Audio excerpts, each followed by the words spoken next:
ಮಹಾಕುಂಭ ಮೇಳದ ನೆನಪಿಗೆ ಗಂಗಾವತರಣ. ಎಸ್, ಏನ್ ಹೇಳ್ತಾ ಇದ್ದೀವಿ ನಾವು ಅಂತಂದ್ರೆ, ಮಹಾಕುಂಭ ಮೇಳದಲ್ಲಿ ಗಂಗೆಯಲ್ಲಿ ಜನ ಮೀತಾರೆ. ಆದ್ರೆ ಗಂಗೆಯನ್ನ ಶಿರಸಿಯಲ್ಲಿ ಉಕ್ಕಿಸಿದ ಜಲಸಾಧಕಿ ಗೌರಿ ನಾಯ್ಕ ಅವರ ವಿಚಾರ ಹೇಳ್ತಾ ಇದ್ದೀವಿ. 4ನೇ ಬಾವಿ ತೋಡಿದ್ದಾರೆ ಉತ್ತರ ಕನ್ನಡದ ಜಲಸಾಧಕಿ ಗೌರಿ ನಾಯ್ಕ. ರಿಪಬ್ಲಿಕ್ ಕನ್ನಡ ಇವರ ಬೆನ್ನ ಹಿಂದೆ ಬೆಂಬಲವಾಗಿ ಸದಾ ನಿಂತಿದೆ. 4ನೇ ಬಾವಿ ತೋಡಿದ್ದಾರೆ ಉತ್ತರ ಕನ್ನಡದ ಗೌರಿ ನಾಯ್ಕ. 2.5 ತಿಂಗಳಲ್ಲಿ 30 ಅಡಿ ಬಾವಿ ನಿರ್ಮಾಣ ಮಾಡಿದ್ದಾರೆ. ವೀಕ್ಷಕರೇ, ನಿಮಗೆ ನೆನಪಿರಬಹುದು, ಈ ಹಿಂದೆ ಅಂಗನವಾಡಿ ಮಕ್ಕಳಿಗೆ ಕುಡಿಯೋ ನೀರನ್ನ ಒದಗಿಸುವ ಸಲುವಾಗಿ ತಾನೇ ಸ್ವತಃ ನಿಂತು ಬಾವಿ ತೋಡಿಸಿ ಕೊಟ್ಟರು. ಅದಕ್ಕೆ ಸಾಕಷ್ಟು ತೊಂದರೆ ಉಂಟಾಯಿತು. ಆ ಸಂದರ್ಭದಲ್ಲಿ ರಿಪಬ್ಲಿಕ್ ಕನ್ನಡ ಗೌರಿ ನಾಯ್ಕ ಅವರ ಜೊತೆ ನಿರಂತರವಾಗಿ ನಿಂತು ಆ ಬಾವಿಯಲ್ಲಿ ನೀರು ಉಕ್ಕೋವರೆಗೂ ಅವ್ರ ಜೊತೆ ನಿಂತು ಅದು ಸಾಧ್ಯ ಆಗೋ ಹಾಗೆ ಮಾಡ್ತು. ಈಗ ಆ ದೃಶ್ಯಗಳನ್ನ ನೋಡ್ತಾ ಇದ್ರೆ, ಈಗ ಮತ್ತೊಂದು ಬಾವಿ ತೋಡಿದ್ದಾರೆ ಗೌರಿ ನಾಯ್ಕ.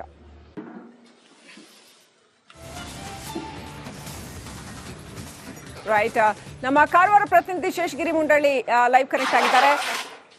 ಶೇಷಗಿರಿ, ಇಡೀ ದೇಶಾದ್ಯಂತ ಜನ ಕುಂಭಮೇಳಕ್ಕೆ ಹೋಗಿ ಪುಣ್ಯ ಸ್ನಾನ ಮಾಡ್ತಾ ಇದ್ದಾರೆ. ಆದ್ರೆ ಈ ಮಹಾಮಾತೆ ಗಂಗೆಯನ್ನೇ ತಾನಿರೋ ಜಾಗದಲ್ಲಿ ಉಕ್ಕಿಸಿದಂಥವ್ರು. ಸೊ ಬಾವಿ ನೀರನ್ನೇ ಗಂಗೆ ಅಂತ ತಿಳಿದು ಇಲ್ಲೇ ಪವಿತ್ರ ಸ್ನಾನ ಮಾಡಿದ್ದೇನೆ ಅಂತ ಹೇಳ್ತಾ ಇದ್ದಾರಂತೆ. ಇನ್ನು ಏನೆಲ್ಲ ಹೇಳಿದ್ರು ಗೌರಿ ನಾಯ್ಕ? ಈಗ 4ನೇ ಬಾವಿ ಅದು ಯಾರಿಗೋಸ್ಕರ ತೋಡ್ಸಿರೋದು? ಯಾವ ರೀತಿನಲ್ಲಿ ಜನಸೇವೆಯನ್ನ ಮುಂದುವರಿಸಿದ್ದಾರೆ ಗೌರಿ ನಾಯ್ಕ ಅವರು? ಶೇಷಗಿರಿ.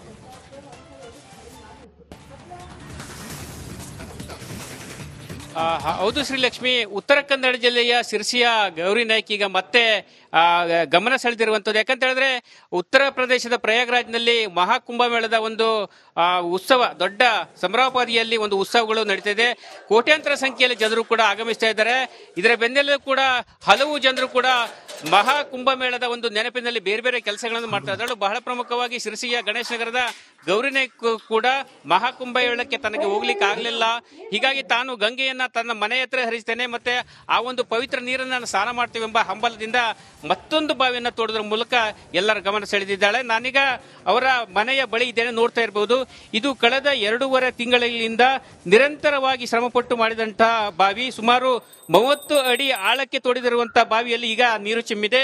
ಇದೇ ನೀರನ್ನ ತಾನು ತ್ರಿವೇಣಿ ಸಂಗಮದಲ್ಲಿ ಯಾವ ರೀತಿಯಾಗಿ ಕೋಟ್ಯಾಂತರ ಸಂಖ್ಯೆಯಲ್ಲಿ ಭಕ್ತರು ಪವಿತ್ರ ಸ್ನಾನವನ್ನು ಮಾಡ್ತಾರೆ, ಅದೇ ರೀತಿ ಕೂಡ ನಾನು ಈ ಬಾವಿಯ ನೀರಿನಲ್ಲಿ ಸ್ನಾನ ಮಾಡಿದ್ದೇನೆ, ಪವಿತ್ರಲಾಗಿದ್ದೇನೆಂಬ ಮಾತುಗಳನ್ನು ಕೂಡ ಅವರು ಆಡಿರುವಂತದ್ದು ನೋಡ್ತಾ ಇರಬಹುದು.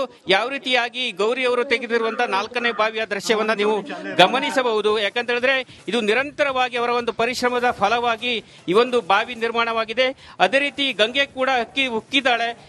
ಇದು ಕೂಡ ಅಂದ್ರೆ ಕಳೆದ ವರ್ಷ ಕೂಡ ಅಂಗನವಾಡಿಯ ಮಕ್ಕಳಿಗೋಸ್ಕರ ಒಂದು ಬಾವಿಯನ್ನ ತೋಡೋದ್ರ ಮೂಲಕ ಮಕ್ಕಳಿಗೆ ನೀರಿನ ದಾಹವನ್ನು ತೀರಿಸಿ ಅವರು ಒಂದು ಸಾಧನೆಯನ್ನು ಮೆರೆದಿದ್ರು. ಅವರ ಬೆನ್ನಿಗೆ ಕೂಡ ನಮ್ಮ ರಿಪಬ್ಲಿಕ್ ವಾಹಿನಿ ಕೂಡ ಅವರ ಜೊತೆಗಿದ್ದು ಈ ಒಂದು ಅವರ ಬೆನ್ನ ನಿಂತು ಅವರ ಒಂದು ನೀರು ತರುವ ಒಂದು ಕೆಲಸವನ್ನು ಕೂಡ ಮಾಡಿತ್ತು. ಇದಕ್ಕೆ ಸಂಬಂಧಪಟ್ಟಂತೆ ಈ ಗೌರಿ ನಾಯ್ಕರು ನಮ್ಮ ಜೊತೆಗಿದ್ದಾರೆ, ಅವರನ್ನೇ ಮಾತಾಡಿಸುವಂತ ಪ್ರಯತ್ನ ಮಾಡ್ತೀನಿ. ಮೊದಲನೇದಾಗಿ ಅಮ್ಮ ನಮಸ್ಕಾರ. ಏನ್ ಕತೆ ಇದು ನಿಮ್ದು? ಬಾವಿನ ತೋಡ್ತಾ ಇದ್ರಿ, ಏನ್ ಕತೆ ನಿಮ್ದು ಇದು? ಮತ್ತೆ 4ನೇ ಬಾವಿ ತೋಡಿದ್ರಿ, ಏನೆಲ್ಲ ಕಷ್ಟ ಆಯ್ತು? ಯಾಕೋಸ್ಕರ ಈ ಬಾವಿನ ತಿಳಿದ್ರಿ?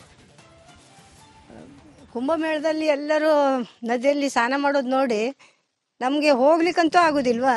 ನಾನು ಇಲ್ಲಿ ಒಂದು ಬಾವಿ ತಕ್ಕೊಂಡು ಸ್ನಾನ ಮಾಡಿ ಆ ಗಂಗೆ ಹೆಸರಿನಲ್ಲಿ ಅಂತ ಹೇಳ್ಕೊಂಡು ಒಂದು ಆಸೆ ಆಯ್ತು, ಅದು ಮಾಡಿದೆ. ನೀರು ಬಂತು. 2.5 ತಿಂಗಳಾಯ್ತು ಅದು ಶ್ರಮ ಪಟ್ಕೊಂಡು ಮಾಡೋದು, ಹಗಲು ರಾತ್ರಿ ಅಂದ್ಕೊಂಡು. ಏನ್ ತ್ರಾಸ ಆಯ್ತಾ? ಏನಾದ್ರು ತ್ರಾಸು ಸಿಕ್ಕಾಪಟ್ಟ ಆಯ್ತು. ಅದು 3 ಇದು ಕಲ್ಲು ಬಂತು, ಎಂತ ಬಿಂಚಿ ಕಲ್ಲು ಬಂತು.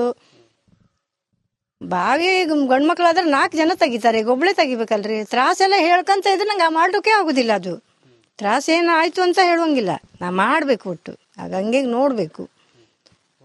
ಕೆಲಸ ಮಾಡ್ತಿದ್ರಿ ಬಾವಿಯಲ್ಲಿ? ಬಾವಿಲಿ ಕೆಲಸ ಅದೇ ಬೆಳಗ್ಗೆ ಎದ್ರೆ 5 ಗಂಟೆಗೆ ಹೇಳ್ತೇನಲ್ಲ, ಸಂಜೆ ತನಕನೂ ಕೆಲಸ ಮಾಡ್ತಾನೆ ಇರುದೆ, 4:30-5 ಗಂಟೆ ತನಕನೂ.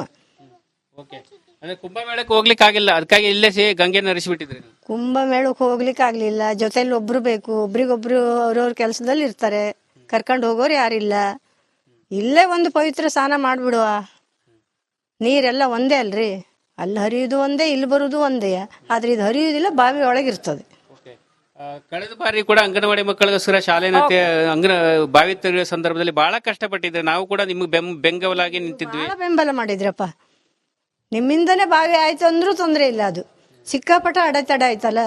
ಆ ಬಾವಿ ತೆಗಿಯುವಾಗ ನನಗೂ ಬಹಳ ದುಃಖ ಆಯ್ತು. ಅದು ಅರ್ಧ ಮಾಡಿ ಮುಚ್ಚಿ ಇದೆಲ್ಲ ಆಯ್ತಲ್ಲ ದೇವ್ರೇನು ತೆಗಿಯೋಕೆ ಆಗೋದಿಲ್ಲೇನು ಅಂತ ಹೇಳಿ ಮಾಡ್ಕೊಂಡಿದ್ದೆ. ಆದರೆ ನೀವು ಬಂದು ಅದೊಂದು ಎಲ್ಲ ಕಷ್ಟನ ನೀವು ದೂರ ಮಾಡಿ ನನಗೆ ಬಾವಿ ತೆಗಿಕೊಂದು ಇದು ಮಾಡಿಕೊಟ್ರಿ. ಅಲ್ಲಿ ಬಾವಿ ತೆಗೆದು ನೀರು ಬಂತಲ್ಲ, ಮಕ್ಕಳು ಈಗ ಕುಡಿತಾ ಇದ್ದಾರೆ, ಅಡುಗೆಗೂ ತಗೊಳ್ತಾರೆ. ಅದೊಂದು ತುಂಬ ಸಂತೋಷವಾಯ್ತು. ಅದೇ ಈ ಬಾವಿ ನೀರು ಎಷ್ಟು ಕೋಟಿ ಬಂದಿದೆ? ಓಕೆ, ಈಗ 35 ಫುಟಿಗೆ ನೀರು ಬಂದದೆ.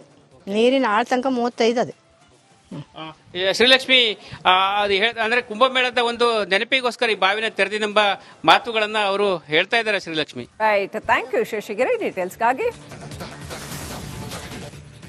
ಮಹಾಕುಂಭ ಮೇಳದ ನೆನಪಿಗೆ ಗಂಗಾವತರಣ.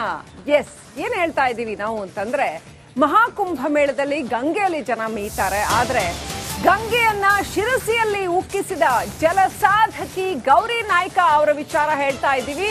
4ನೇ ಬಾವಿ ತೋಡಿದ್ದಾರೆ ಉತ್ತರ ಕನ್ನಡದ ಜಲಸಾಧಕಿ ಗೌರಿ ನಾಯ್ಕ. ರಿಪಬ್ಲಿಕ್ ಕನ್ನಡ ಇವರ ಬೆನ್ನ ಹಿಂದೆ ಬೆಂಬಲವಾಗಿ ಸದಾ ನಿಂತಿದೆ. 4ನೇ ಬಾವಿ ತೋಡಿದ್ದಾರೆ ಉತ್ತರ ಕನ್ನಡದ ಗೌರಿ ನಾಯ್ಕ.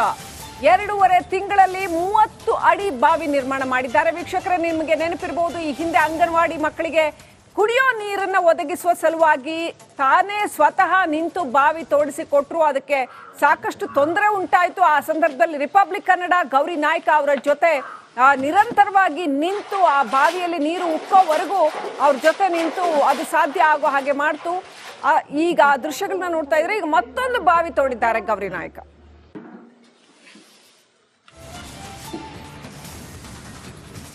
ರೈಟ್, ನಮ್ಮ ಕಾರವಾರ ಪ್ರತಿನಿಧಿ ಶೇಷಗಿರಿ ಮುಂಡಳ್ಳಿ ಲೈವ್ ಕನೆಕ್ಟ್ ಆಗಿದ್ದಾರೆ. ಶೇಷಗಿರಿ, ಇಡೀ ದೇಶಾದ್ಯಂತ ಜನ ಕುಂಭಮೇಳಕ್ಕೆ ಹೋಗಿ ಪುಣ್ಯ ಸ್ನಾನ ಮಾಡ್ತಾ ಇದ್ದಾರೆ. ಆದ್ರೆ ಈ ಮಹಾಮಾತೆ ಗಂಗೆಯನ್ನೇ ತಾನಿರೋ ಜಾಗದಲ್ಲಿ ಉಕ್ಕಿಸಿದಂಥವ್ರು. ಸೊ ಬಾವಿ ನೀರನ್ನೇ ಗಂಗೆ ಅಂತ ತಿಳಿದು ಇಲ್ಲೇ ಪವಿತ್ರ ಸ್ನಾನ ಮಾಡಿದ್ದೇನೆ ಅಂತ ಹೇಳ್ತಾ ಇದ್ದಾರಂತೆ. ಇನ್ನು ಏನೆಲ್ಲ ಹೇಳಿದ್ರು ಗೌರಿ ನಾಯ್ಕ? ಈಗ 4ನೇ ಬಾವಿ ಅದು ಯಾರಿಗೋಸ್ಕರ ತೋಡ್ಸಿರೋದು, ಯಾವ ರೀತಿನಲ್ಲಿ ಜನಸೇವೆಯನ್ನ ಮುಂದುವರಿಸಿದ್ದಾರೆ ಗೌರಿ ನಾಯ್ಕ ಅವರು? ಶೇಷಗಿರಿ.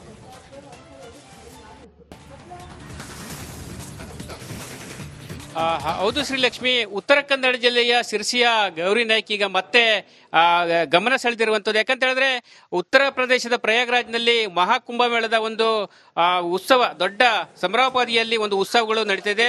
ಕೋಟ್ಯಾಂತರ ಸಂಖ್ಯೆಯಲ್ಲಿ ಜನರು ಕೂಡ ಆಗಮಿಸ್ತಾ ಇದ್ದಾರೆ.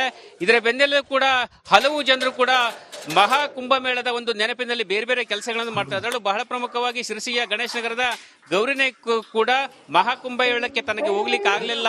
ಹೀಗಾಗಿ ತಾನು ಗಂಗೆಯನ್ನ ತನ್ನ ಮನೆ ಹತ್ರ ಹರಿಸ್ತೇನೆ, ಮತ್ತೆ ಆ ಒಂದು ಪವಿತ್ರ ನೀರನ್ನ ಸ್ನಾನ ಮಾಡ್ತೀವಿ ಎಂಬ ಹಂಬಲದಿಂದ ಮತ್ತೊಂದು ಬಾವಿಯನ್ನ ತೋಡೋದ್ರ ಮೂಲಕ ಎಲ್ಲರ ಗಮನ ಸೆಳೆದಿದ್ದಾಳೆ. ನಾನೀಗ ಅವರ ಮನೆಯ ಬಳಿ ಇದ್ದೇನೆ, ನೋಡ್ತಾ ಇರಬಹುದು.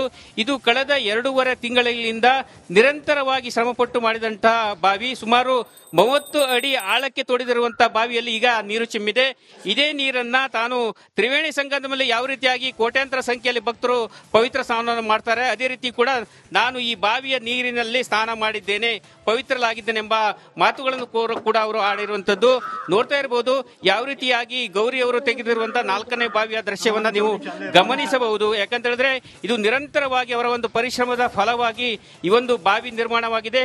ಅದೇ ರೀತಿ ಗಂಗೆ ಕೂಡ ಉಕ್ಕಿದ್ದಾಳೆ. ಇದು ಕೂಡ ಅಂದ್ರೆ ಕಳೆದ ವರ್ಷ ಕೂಡ ಅಂಗನವಾಡಿಯ ಮಕ್ಕಳಿಗೋಸ್ಕರ ಒಂದು ಬಾವಿಯನ್ನ ತೋಡೋದ್ರ ಮೂಲಕ ಮಕ್ಕಳಿಗೆ ನೀರಿನ ದಾಹವನ್ನು ತೀರಿಸಿ ಅವರು ಒಂದು ಸಾಧನೆಯನ್ನು ಮೆರೆದಿದ್ರು.